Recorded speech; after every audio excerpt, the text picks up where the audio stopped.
Hello, everybody, and welcome to the latest episode of Super Paranormal Chronicles.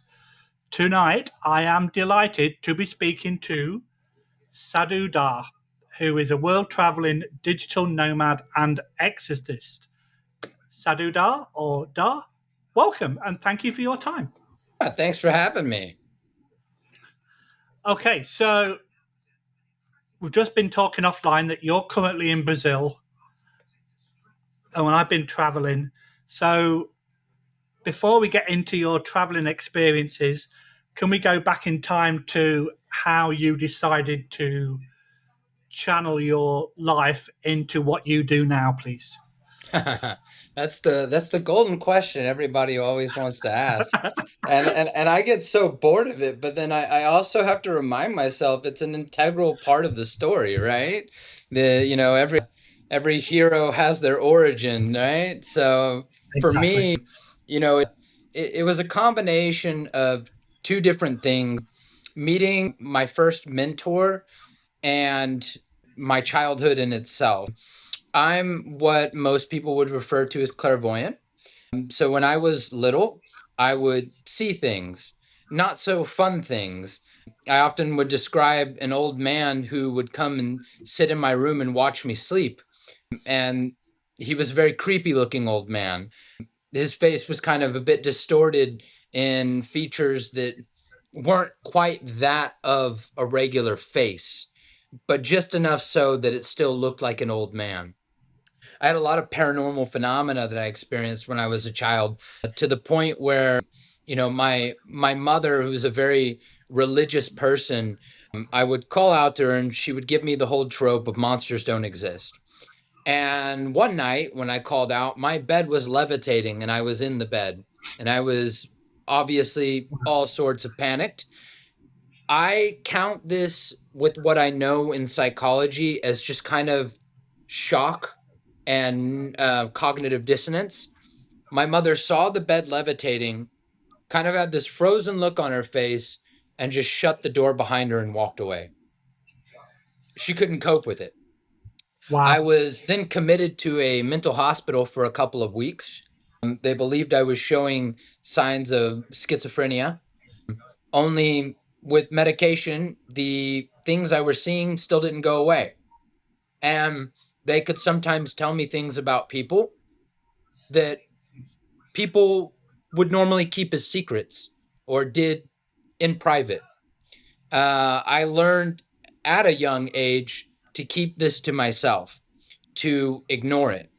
And so this led to me years later joining a paranormal investigation team.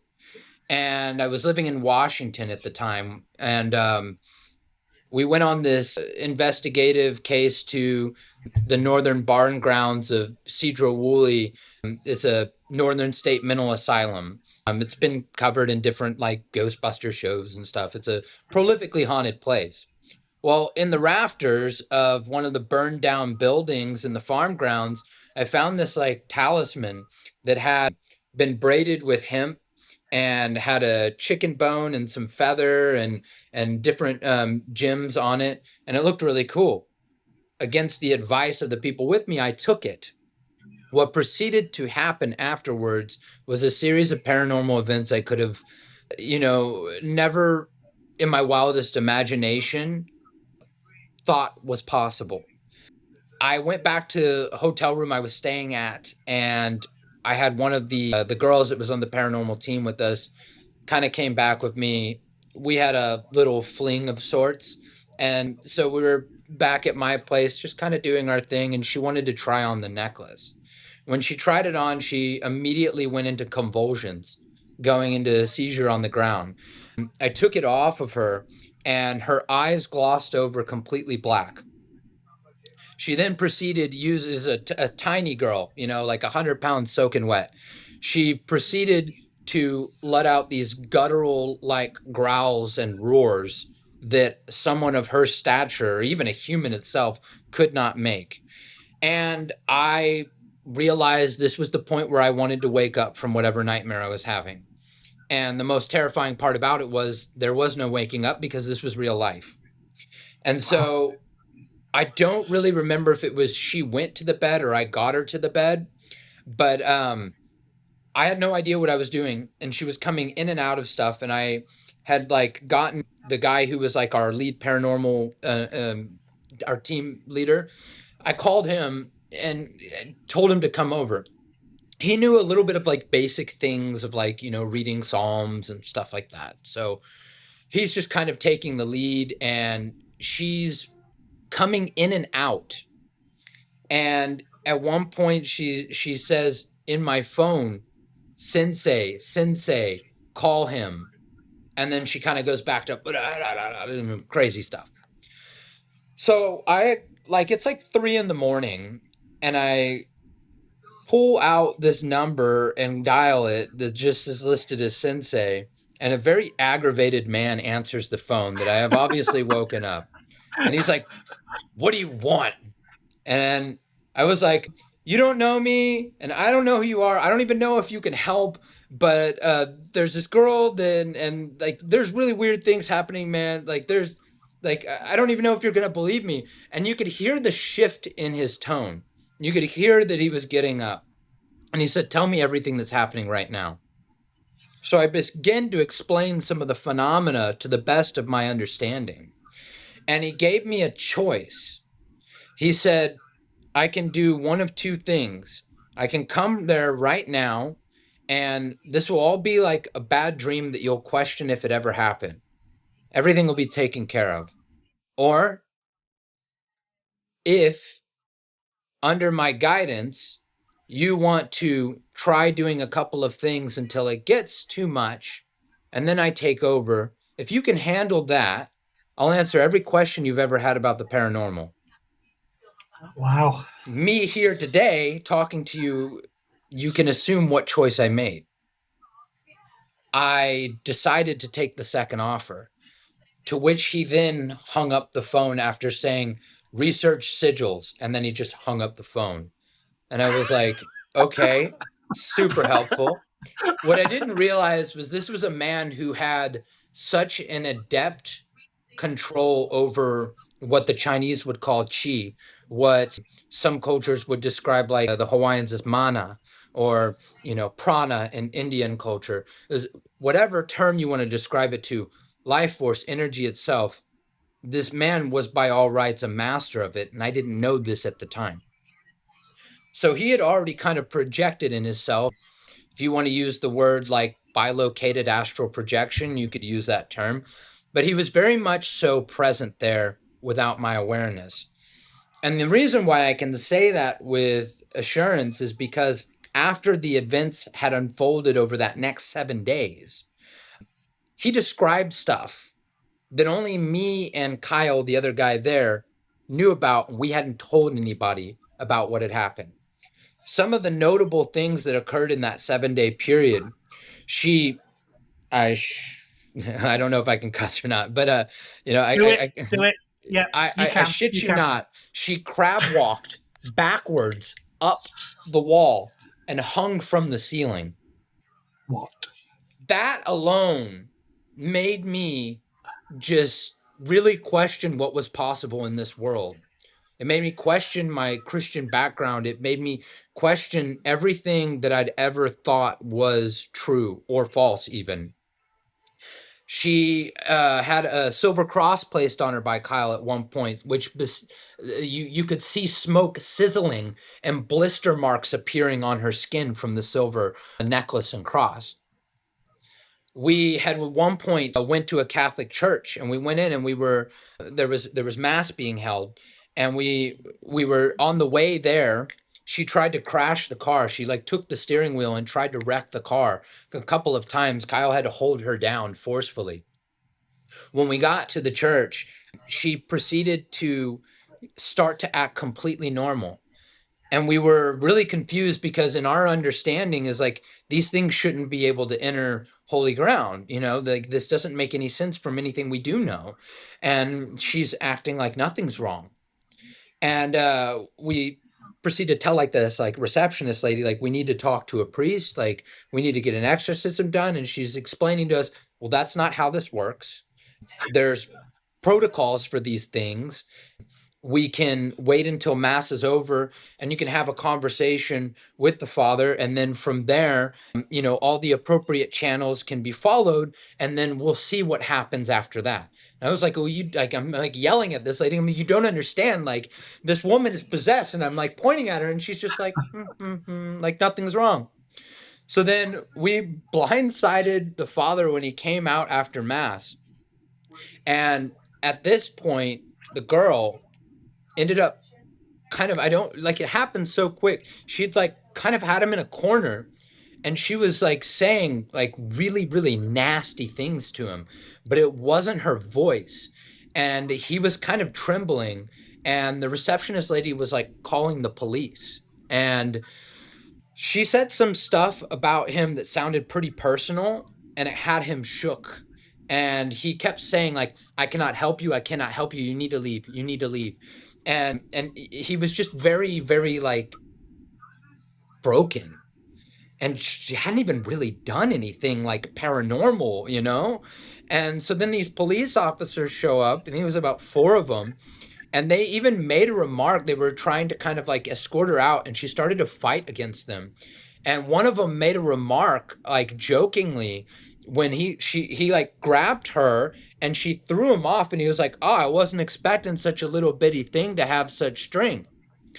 And they ended up taking her for a psych eval, where this teacher that I mentioned previously showed up, somehow was able to get through security, visiting arrangements, whatever. I don't know how he did it, but he got in there. He came back out, and everything was fine. He contacted me, and he said, that girl is okay now. You don't need to worry about that anymore. I was like, what do you mean? So he's like, I'm going to give you my address. He's like, you come over. He's like, we'll talk. So I went over to his place. I proceeded to ask him every question and more that I could think of. And as he answered questions for me, it just drew more questions from me. And so then I devoted myself as a student. That man's name, he's a very, very strong expert, someone you should also interview at some point. His name is Amun Berry. And yeah, it's Amanberry. He's doing some field breaking research, on the paranormal. A lot of it has to do with quantum mechanics, some of the weird sciencey things. And so Wow. I began to learn from this man for several years, till the point where he considered me an equal. And I was no longer just a student. I wasn't just somebody that he had to teach and keep safe. I became someone capable of protecting not only myself, but others.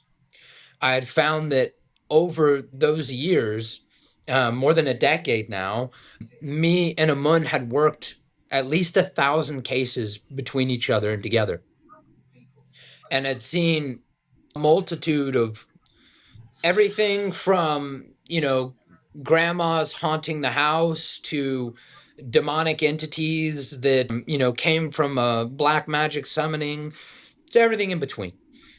I've seen it all, and I've seen nothing at the same time, if that makes sense. And I ended up taking the next chapter, which had me move to Thailand a few years ago, where a Buddhist monk that I had met in the US and have been learning meditation and things from had a brother who was a forest shaman in Thailand. So he put me in contact when I moved to Thailand with him. And then I began living with this forest shaman, and I began studying the ritual magic, the occult elements, what ghosts are in their society. And I found myself becoming an expert that gained an international reputation and cornered a market in a very niche field of study. And that brings us to today, where I now go on many different podcasts, and I answer questions. So there's the origin for you. What I love about doing this kind of thing is sometimes when you say to people, just give me a little bit of background, you get a small piece of information and then you build on that. And then some episodes like this one, where I get completely blown out of the water by going, where do I go from here? And this is one of those because this, the information that you've just provided, for any normal person, it would just blow their mind. Oh yeah. And for you to have experienced that, you know, because at the very beginning you must have thought, like you say, you had a mental like assessment, and then this happened with your ex, your partner. It's sort of like, how can you put that into perspective? You can't. It's literally impossible for you to think rationally about somebody crawling up a wall. It just doesn't happen in everyday life. Not only that, but that level of phenomena is incredibly rare. And that happened on my very first paranormal case ever. That was Wow, my that is. introduction to the real paranormal. So you say that you're clairvoyant and you use that and you're quite famous for that, but you actually communicate with spirits like a medium? Do you class yourself as mediumistic as well, or No, just? and that's a very, very good way of distinguishing the separation that I appreciate, because a lot of people tend to clump it as, oh, you see ghosts, so you talk to them. A lot of times I don't really hear it static. I can see them and I can get impressions sometimes. It all depends on the level of, one, how willing I am to get rapport with them, and two, how much they're willing to engage with me. Some I could learn more from if I wanted to, but it doesn't sit right. It feels like there's almost like a trap like element to it. So I don't engage. I learned through the hard way when I started like getting really deep into this and exploring my gifts, because I was like, oh, I should have some mediumistic qualities to this. And I learned that without proper discipline or understanding of a gift, that is a fast track to psychosis. Right, gotcha. And having a medical background myself, like I was a paramedic in the UK for 13 years, I can completely understand what you've just said and where you're coming from with that. So, from the point prior to you doing your first paranormal investigation, where did you kind of see your life going until it was flipped completely on its ass, so to speak, and then it took a completely different direction? Well, what I originally wanted to do, I did end up pursuing, but not for as long as I thought I would. So I went to school for nursing, and it was like shortly after all of this, like it was like a couple years later or something like that. It was like when I actually went to nursing school, and then you can imagine how weird that was working in hospitals, Oh yeah, working in care for sure. facilities. But I ended up kind of having a crisis of personal nature, losing someone very, very close to me that kind of spun me out of control. And once I kind of regathered myself from that loss, I kind of asked myself, well, what am I doing with my life? What am I actually doing? Like, is this really what I want to do? And I'd always been doing this secret night work. I had so many people in my life that had no idea that I fought demons at night. My closest friends didn't really know anything about it. My mentor and the clients that I would interact with were the only people who really knew this side of me. And I carried a very lonely burden. I even had a girlfriend at one point who broke up with me because she was absolutely, well, she was kind of like a friends with benefits type of situation, but there was emotional things there, and there would be nights where she'd want to come over and see me, but I wouldn't be available, and she was convinced that us supposed to be exclusive. The only reason that I wouldn't want to have her over is because I must be with another girl. But I couldn't tell her that the reason why I don't want you over here, because I want you, girl, but the reason why I don't want you over here is because I'm out fighting a demon right now. But I couldn't tell her that. Oh my god, that's hilarious. It's either you're either having an affair or you're out breaking into people's premises or committing crimes. Yeah, and I'm like this like vigilante occult Batman, in secret, and and it started to get lonely in a greater sense because I've seen people die in the field on cases. I've experienced, possession myself. I've been levitated and slammed into a wall by an invisible force while the people I was supposed to be helping looked on in terror, like, what do we do now? And I had to like hold it together and regroup, like, this was, a normal part of this, when I'm the one who's scared senseless.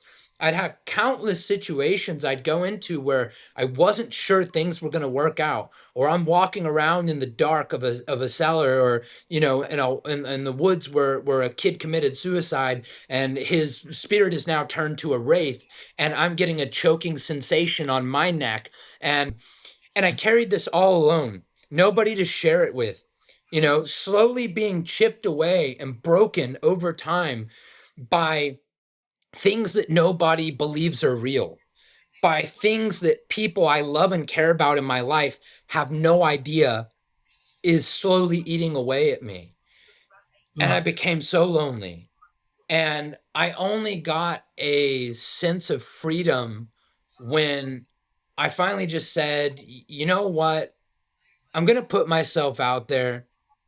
I'm an expert in what I do. People are either going to see that and they're going to value it, or they're going to call me crazy, but at least I'm not hiding who I am anymore.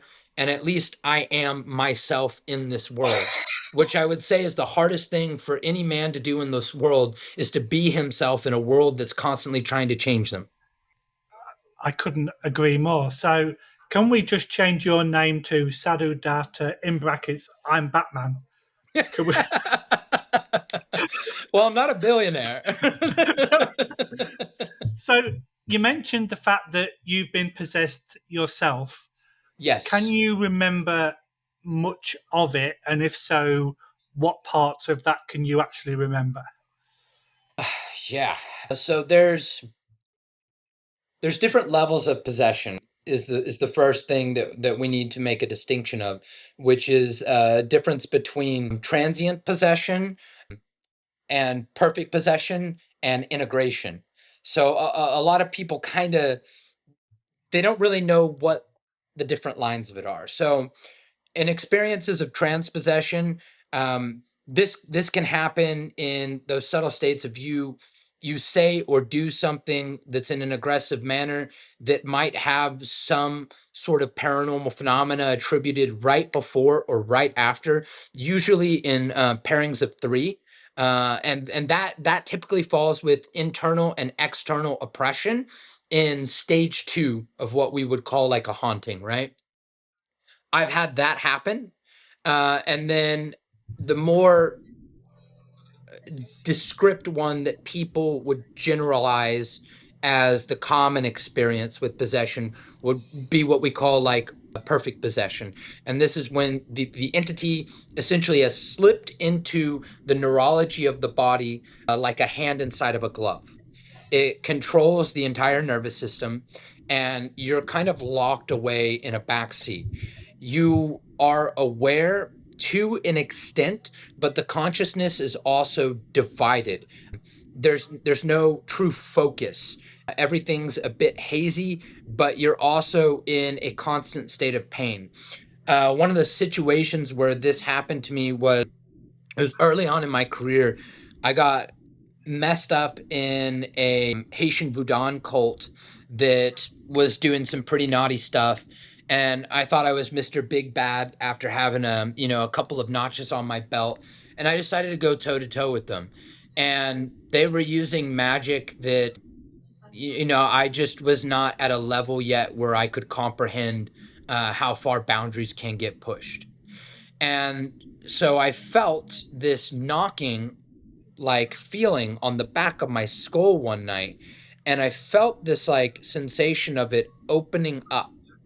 And then I felt at first I've been practicing some forms of ritual magic at this point, and I felt like it was a guide that was calling me to do this ritual that I was, kind of in hindsight, it makes no sense. It really doesn't. But delusion is a very fickle mistress. She can be quite alluring and can cloud the judgment in many ways. And so I go into my grandmother's like storage shed, and I start setting up ritual space, and I'm doing some intricate things that I hadn't done before with like placements and sigil lines and incense offering, all this kind of stuff that will happen in these types of rituals. And something came through in such a strong way, and I felt it wanting to bond with my body, and I got the sensation of if I took this in fully, that I would have some sort of power. I've been deceptively and cleverly manipulated subconsciously every step of the way to a self-fulfilling prophecy, essentially, completely unaware. And that's naivety for you.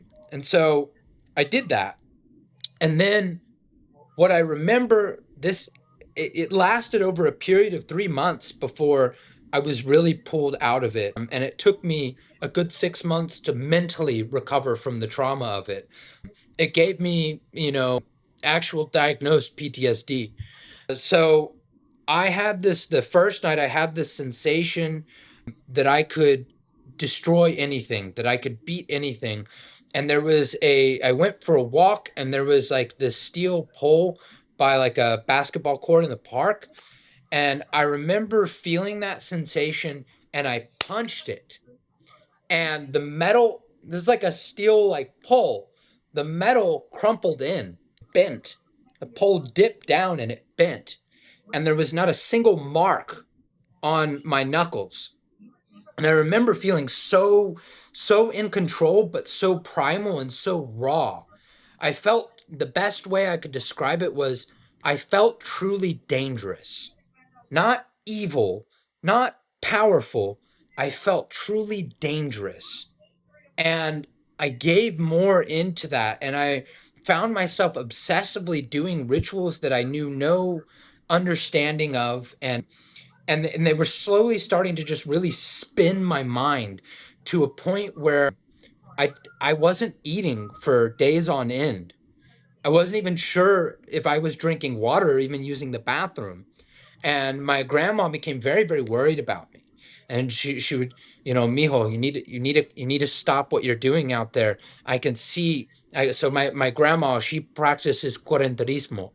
She is a curandera in like Mexican tradition. So she's a healer. And so she's like, Mio, I can see the man when you come inside. I see him stand outside the shadow, standing in the yard. And I tell him every night he's not welcome in here. And I pray to keep him out of the house. What you're doing, you don't understand what you're doing. And it scared me because I'd never even considered this. I'd never even thought about this. Something so deceptive about this whole experience. I wasn't even aware that I was possessed. I was aware something wasn't right. I was aware that I didn't feel good. I was aware that my mind was spiraling out of control. But considering that I was already possessed was something that I couldn't fathom. And when I was pulled out of it by the help of my mentor, who I didn't remember this, but I apparently had said some horrible stuff to him and tried to send him away and keep him out of my life, and tried to completely destroy my whole support system, which is not like me. When he pulled me out of it, I remember feeling just this panic, best described as like if you were to rip the skin off of, a wound healing, and just that shock of air and that pain. And it was like I was breathing myself. I was breathing again, and it hurt. So I don't know if that really helps or if only Yeah. that confuses in description, but that's a perfect possession episode. Yeah, because when I first started doing this paranormal road, I wanted to get as much information as I could. Because if you go into these investigations and you're naive, like you mentioned earlier, certain things could happen. So one of the courses that I actually did was an introduction to demonology. Now, this was only the angle of the Catholic Church. So when they say that somebody is possessed, they have specific pointers to go, okay, they've checked that box, they've checked this one, they've checked this one, they've checked this one, and that person's possessed. So one of them is speaking a tongue that you are not familiar with. Did that ever happen to you where you were speaking a different language that you had no knowledge of? I did I did in that experience, but it was more of a language of motions, a communication of ritual. It was almost like prayer. It was prayer I didn't know. It was very, very elaborate. Another experience I had was when I was in that room with that girl in that very first case. And there was a moment where I felt this, like, it was oppressive and heavy, but it didn't feel negative. It just felt very strong pressure on my shoulders. And I started speaking in like a 15th century, like Irish or Scottish accent, which I'm not able to do that. This buttery American voice just doesn't function in that way. And so it was for like 20 or 30 seconds, and I was in complete control, but I felt older. I felt kinder. I felt wiser. I felt holy in a sense. I don't know if I was channeling. I don't know if it was a transient form of possession by some divine being or a saint or a priest coming through in a time of aid. I don't know what it was, but that was an experience where I was speaking like, I think it would be like Gaelic, that I was speaking Yeah, in prayers and it wasn't understandable to Kyle. yeah. So being a person from that kind of motherland, the amount of times that I get Americans and Canadians trying to put on an English accent or a Scottish accent, and it's like, please stop. Don't do that ever again. So throughout your, let's call it a career, how many different religions have you been able to do exorcisms in? Well, I've been able to do everything through a neutral lens. With some people, I'll put on the kid gloves and I'll kind of use the basics to kind of get that rapport. But what I learned that crosses all religions has been just using heart coherence and being able to get people into that harmonized state. And I approach, so my current approach and how I help people is I treat it person first, paranormal second, because the paranormal is a symptom of what's going on with the person who's being affected. And why is this person being affected? Well, it all comes down to a level of matching frequencies. So if we can take this person and raise their frequency to a state where they fall out of rapport with the negative entity, that's the job itself right there. What I've always found very crude is the element of, the exorcist in the room, things are flying around and, in the name of Christ, Christ compels, like, you're coming with the wrong frequency. You're coming with this aggression, with this fighting, with this fear. What you need to come with is literally, as hokey as it sounds, you need to come with love. You need to come with a pureness, because that is in itself corrosive to the nature of these entities. That is what actually saves people in these situations more than anything else does. Any other exorcist can get lucky sometimes, but what is going to be your best measure is raising the client to a state of heart coherence. So I focus with trauma. Yeah. And that kind of rules out my next question, because I was going to say, or I was going to ask, if there was any specific prayer or faith play that you use for every exorcism, but I think you've already explained that one. Oh yeah, yeah. I use a lot of color breathing, some of Brent Baum and David Snyder's work. They're world class hypnotists, and at the end of the day, entity or attachment or not, you can play the same game. You can get into their neurology. The only thing is you can do it with that person instead of using the trickery that these entities use and sneaking around, right? We just go directly into the neurology of that person, and we have them redefine the barriers in place and the state of where their consciousness is going to sit.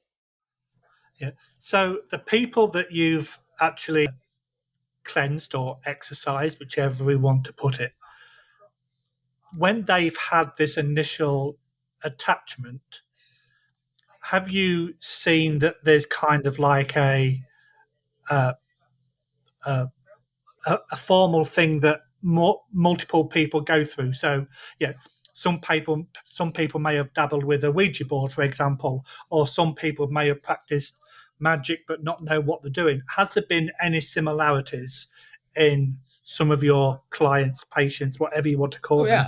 yeah. I mean, we have the occasional oddity that you know one of my colleagues would define as juicy, because it's just not so common.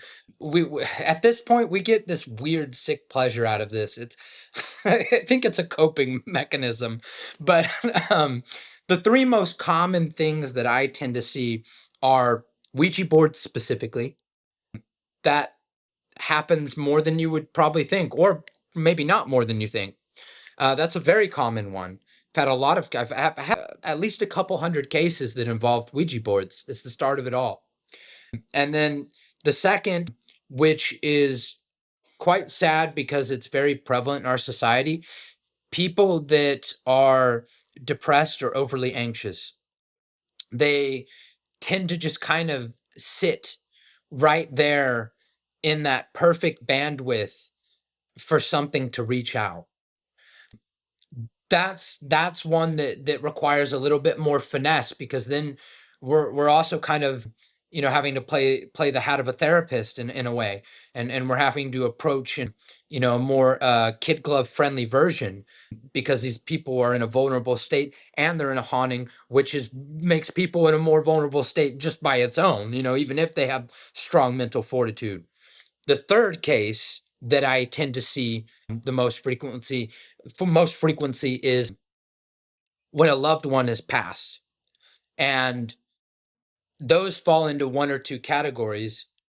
The home is being haunted and they're just scared by the phenomena and it means no harm and it's a simple crossing, or that person didn't cross clean and now grandpa is trying to smother little Timmy in his sleep and projecting, nightmarish, episodes upon him.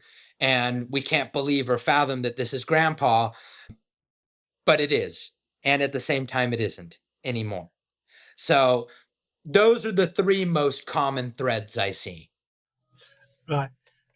And that kind of makes sense because, we have a, you're probably going to tell me off now. One of the members of my team, he likes to, I won't say dabble, but he likes to put to the test the Ouija board. But he's done his research. He knows how to open the gate. He knows how to close. So he's kind of doing it in a practical way rather than going, let's have a few beers. This is going to be fun. Yeah, he does actually do the research into the whys, the falls, and all that kind of stuff. But I never get involved with that because I don't know what it is. Maybe watching The Exorcist or something as a kid, but I don't go anywhere near that. The the only reason I've used Ouija boards in a couple of cases to deliberately provoke something, but I had a very specific course of action I was taking and I knew what I was doing. The only time I would, kind of not really judge someone for using a Ouija board is if they were doing it in a controlled space, not exposing other people or their own personal, space to, you know, what you're opening, which is essentially, so we have to first understand what a Ouija board actually does. A Ouija board opens a portal, if you will, to the lower astral. Now, there are no positive spirits other than lost ones that, it falls into a tricky realm of, do you help them? Do you not? Kind of like you see a gazelle about to get attacked, by a cheetah, like, do you intervene or not? It's a conflicting question.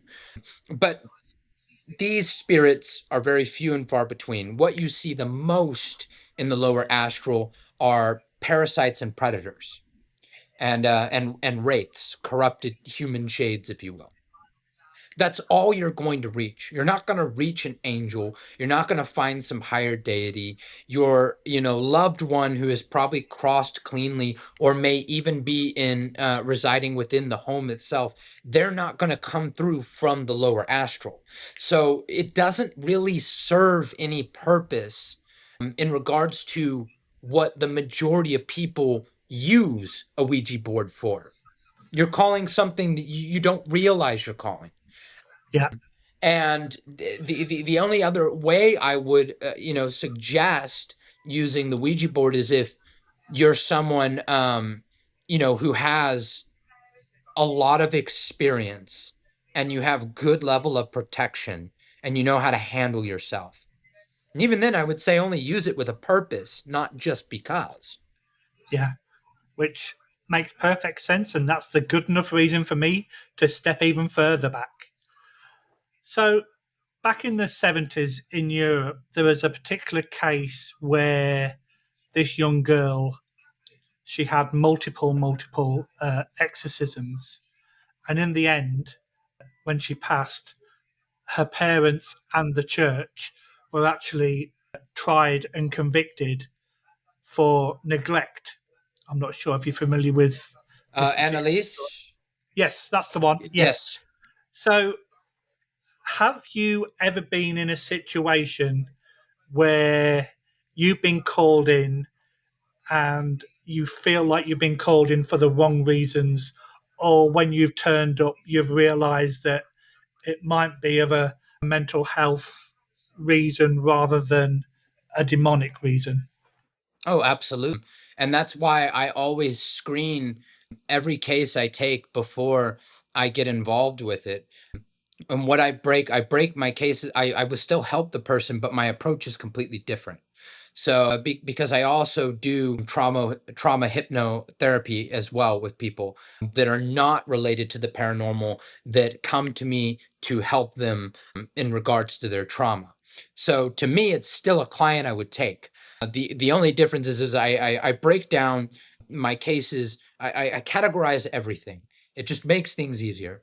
So I either get a situation where this is a true paranormal occurrence, or I get a situation that is a crisis of mental health, or the worst, I get a true paranormal case combined with mental health crisis.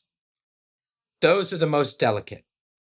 So when I get someone that is calling me or coming to me with a mental health situation, and there is no paranormal element involved in it, one of the things I have to screen first is, you're coming to me, there's demons in your house, all this is going on. Okay, you might not have direct proof that you can provide me, because sometimes it's hard to capture these things.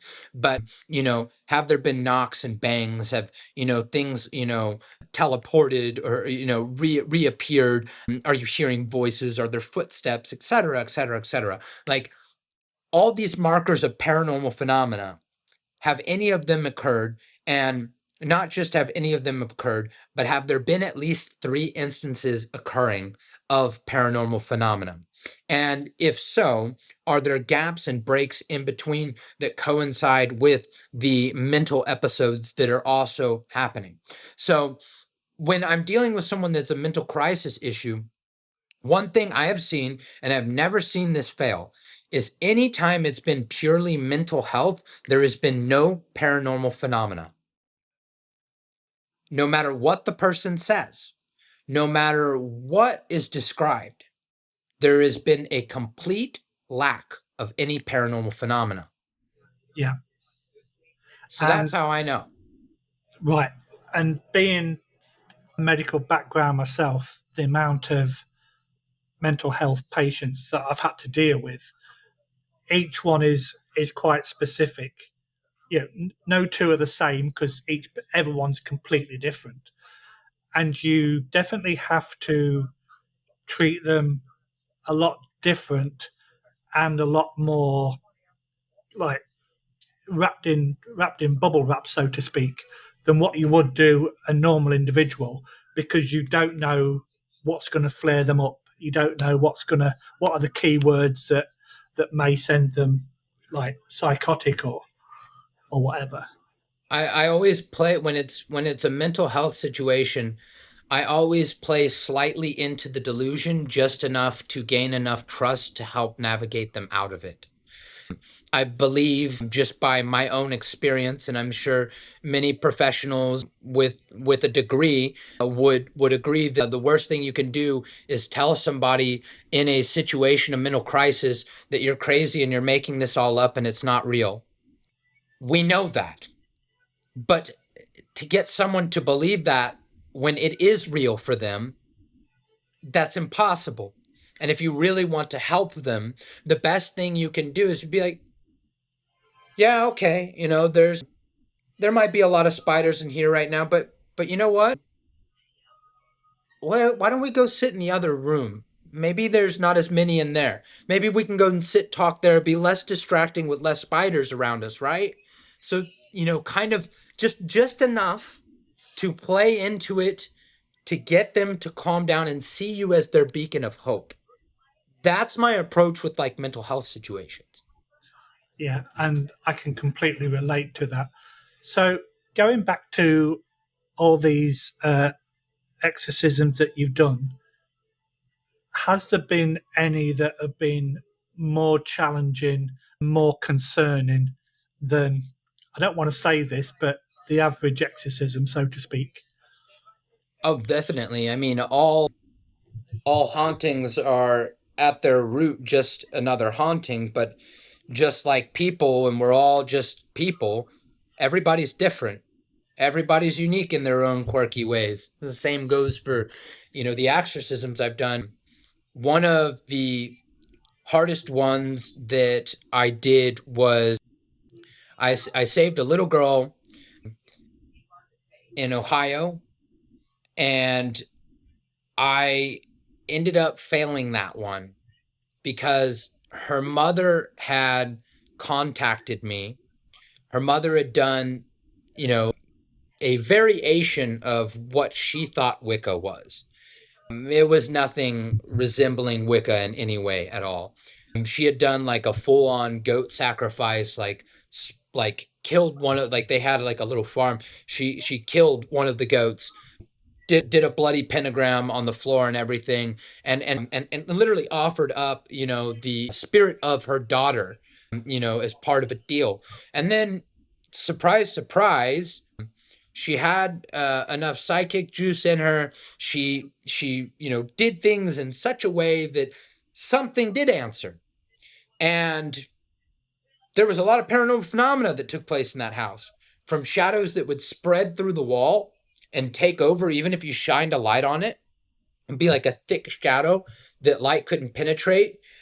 There would be like an ectoplasma like substance that had this like almost maple syrupy color to it, but it dripped like blood and then would evaporate as it dripped, but evaporated into this like smokiness and then just disappeared into the air. There was random like brutal banging knocking sounds on the front door that would happen at 2 a.m. every night slash morning, however you look at it. And so when I got on the scene and I went to help this woman, there was quite a bit of stuff happening already. So she told me everything. I said, okay, like, me and you are going to have some words later, but right now, let's help your daughter. Because her daughter was having some very inappropriate, like this is like a prepubescent child having very inappropriate dreams, and contact that goes with that, if you catch my drift. Yeah. And so I helped the family. Everything was good. Everything was fine. And then I think it was a couple months later, I get contacted from the woman again. And she said, well, it's happened again. And I was like, well, I'm not going to call you a liar, but I'm not really convinced that it's just going to happen like that. What did you do? And I had to really pry it out of her. But she had done another ritual, a different one, this time not offering the daughter up. And she was asking me to come out and fix it again. Phenomena had already started up. And so I found myself in an interesting situation where I realized she basically had a savior on dial. And I didn't think that this woman was going to learn from it. So, and I'm not proud of this one. This case did haunt me. But I told her, I said, you know what? I did my job. You ripped open the wound again on your own. This wasn't an accident. You're on your own. Not too long after, I ended up getting an email from the sister of this woman.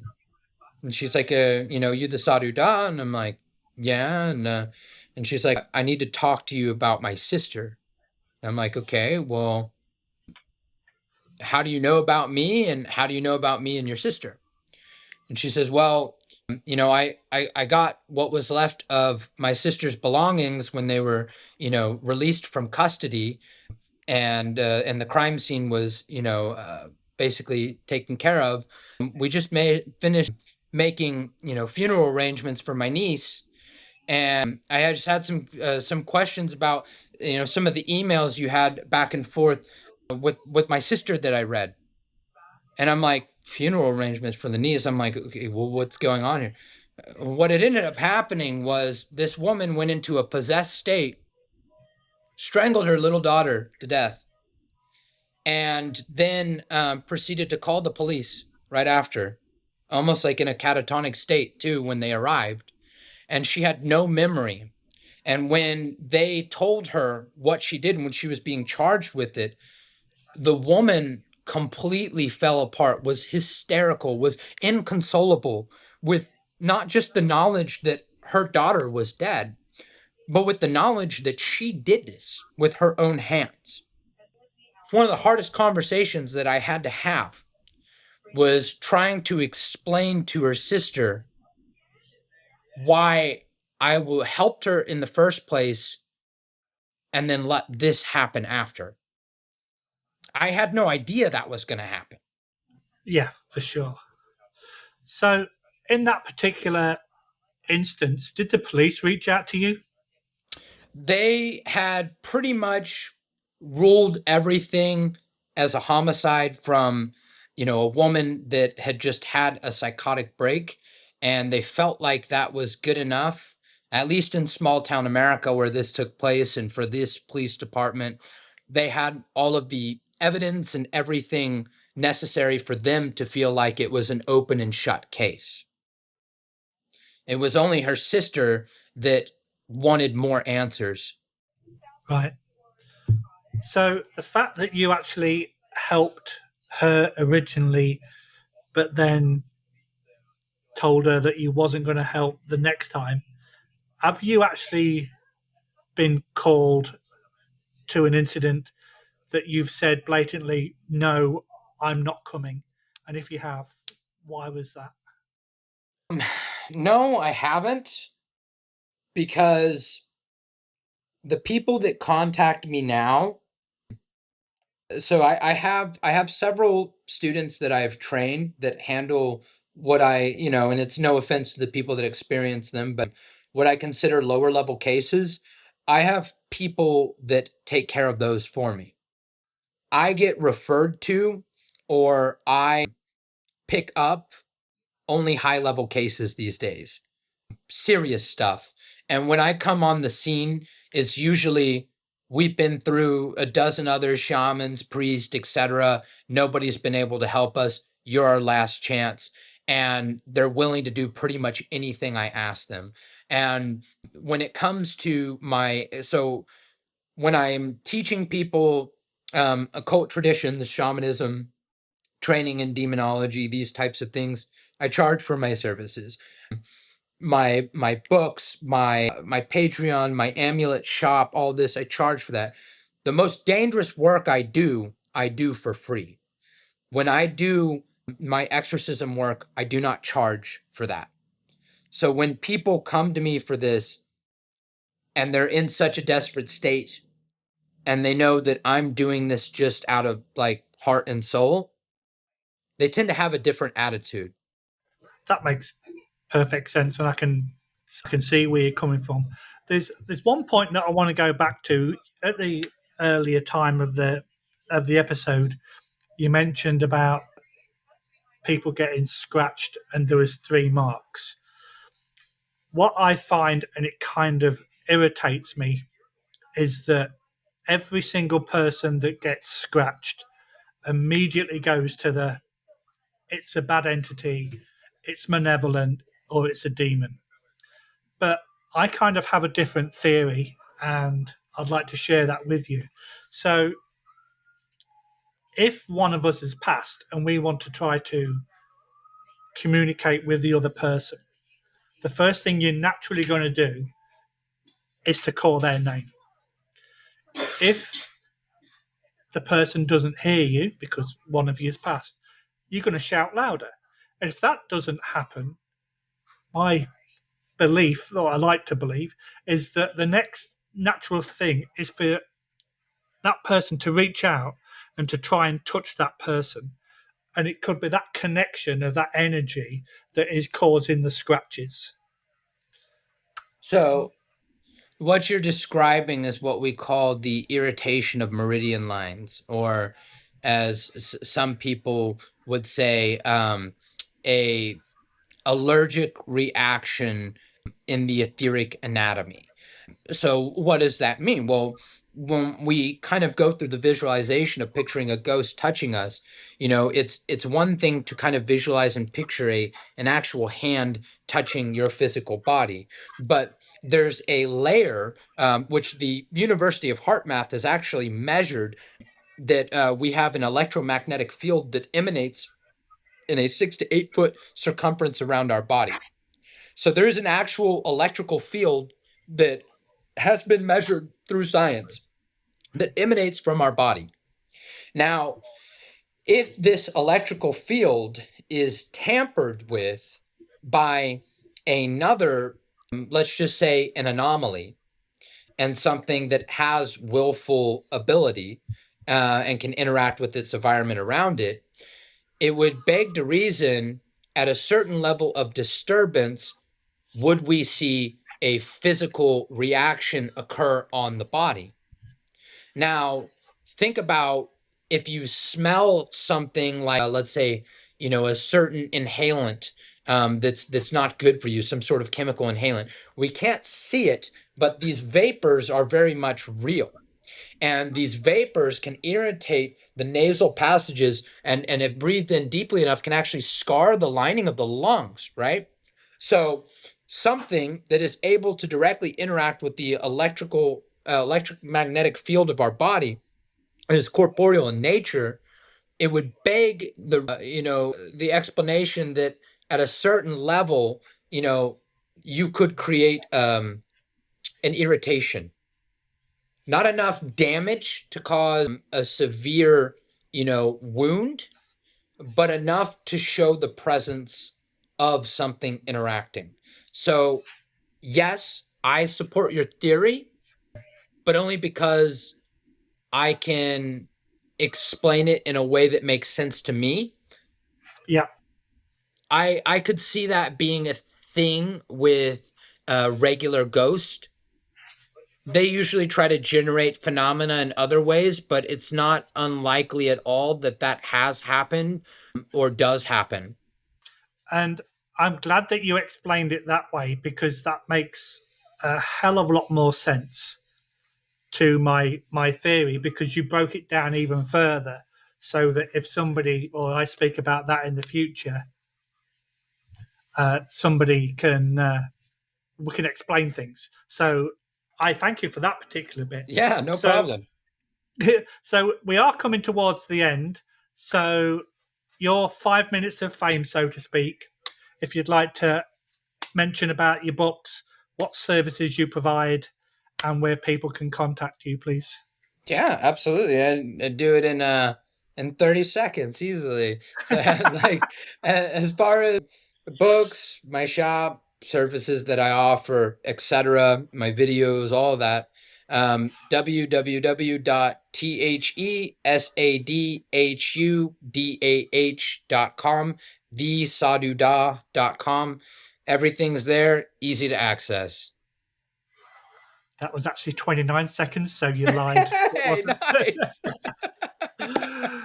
Sadhu Dah, it's been an absolute pleasure, and I have learned so much tonight. I was so looking forward to speaking to you. And if Joe sees this, he does speak English. Don't lie to me ever again. Because for the people that are listening, Joe told me that he doesn't speak English. He would need a translator, and his phone translates into English. So when I see him next, I'm going to kick his butt. But Sadhu Dah, it's been an absolute pleasure. I've thoroughly enjoyed this. I hope we get to talk again very soon. Absolutely. But for now, thank you very much for your time. Take care. Thank you. You too.